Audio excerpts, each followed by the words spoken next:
The Jason Betrayal, an Adam Braxton thriller. Written by Jack Bowie. Narrated by Alan Philip Ormond.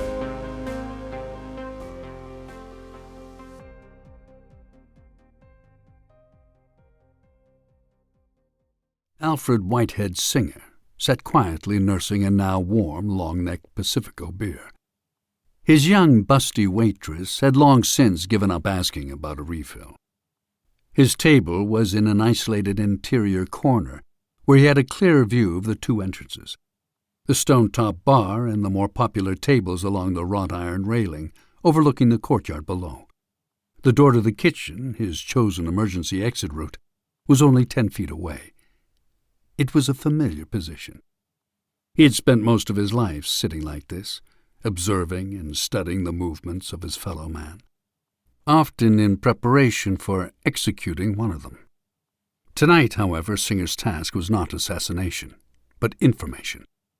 15 minutes earlier, his contact had arrived and taken a seat at the crowded bar. Dressed in sandals, cargo pants, a long-sleeved sweatshirt, and a New York Yankees baseball cap, it was a perfect disguise. Without acknowledging, Singer saw his contact leave the bar and walk to the restroom. At first, he had felt Cabo San Lucas was an inappropriate location for their meeting.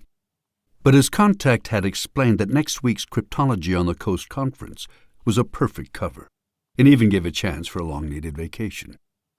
The conference, a regular event held up the peninsula in La Paz, would enlist no unwanted attention by either the contact's employer or colleagues. Singer had been assured the material was well worth the trip.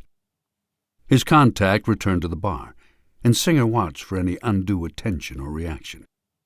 Seeing no obvious surveillance, he rose and walked to the restroom.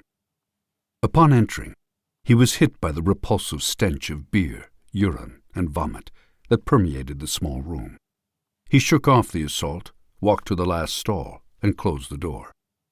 Then he reached behind the tank and removed the adhesive plastic bag. It was opaque, but Singer felt the outline of a USB stick through the plastic. Early in their relationship, Singer and his contact had decided never to exchange confidential information electronically.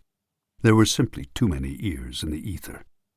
He slipped the package into his pants pocket and left the stall. He wasn't expecting what he saw next.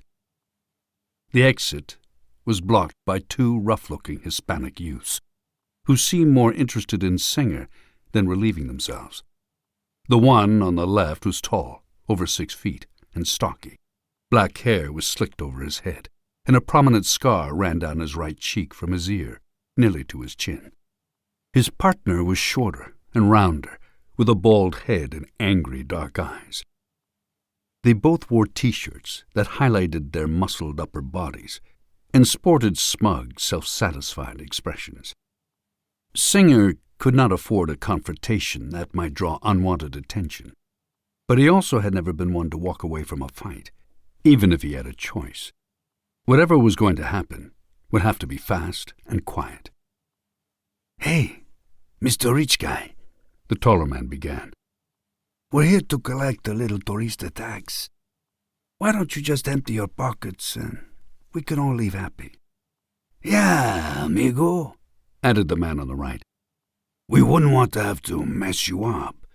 He smiled, and a mouthful of gold teeth glittered in the incandescent light. Singer dropped his shoulders. Yes, please, don't hurt me." The men exchanged grins as Singer reached into his pockets. What came out was not what his would-be assailants expected. Singer's right hand emerged in a fist, but with his thumb resting, exposed, over his index finger.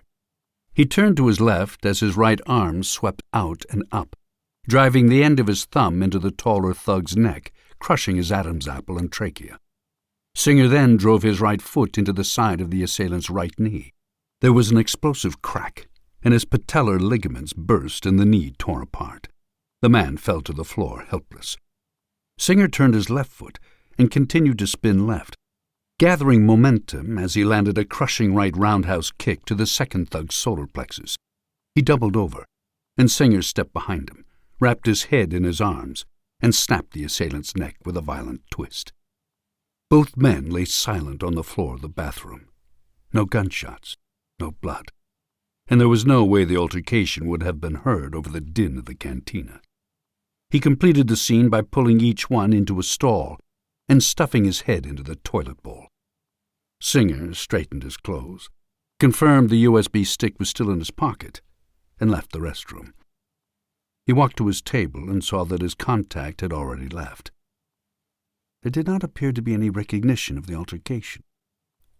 Dropping a handful of bills on the table, he calmly left the cantina.